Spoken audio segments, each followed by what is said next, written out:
Hey guys, I know now why people love Charles Olivera.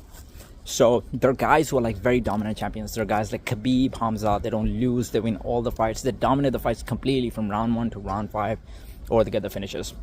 So that's the reason people love them. And then you have guys who are like on a losing streak. There are so many examples. And then there are guys who like win their first few matches and then they start losing. So we have guys like who actually dominated the sport for a long time. Let's say that's a Tony Ferguson. He was on like a 12 fight winning streak, but then he was on a losing streak for like 7-8 fights. It's hard to make a comeback sometimes when you have taken a lot of damage throughout your whole career. And then, but that's not the only guy. There are guys who like fight until 34, 35, and they do perform very well.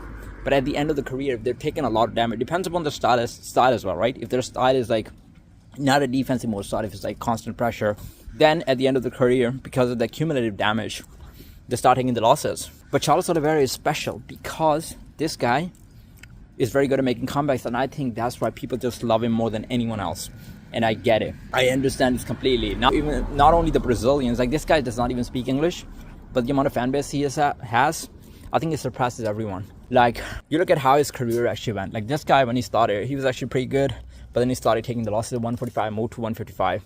He had like a long streak where he was dominating some of the former champions or like interim champions.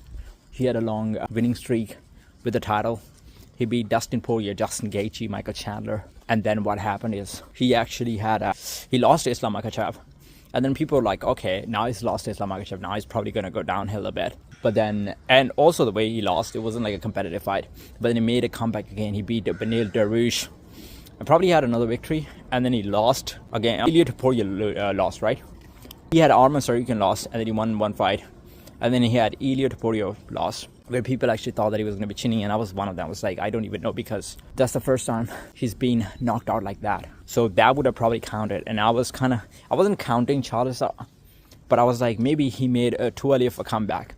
But I think that's the spirit that people actually like. This guy doesn't shy away from he doesn't run away from the problem. So even though he got knocked out, he took the fight in like 2 months. He was like, I need to make a comeback as soon as possible because I want to be the champion again. And he believes in himself. Like, he's at the end of his career as well, but he's still in his prime. And he looked very good against Gamrot, who's like a very high level grappler.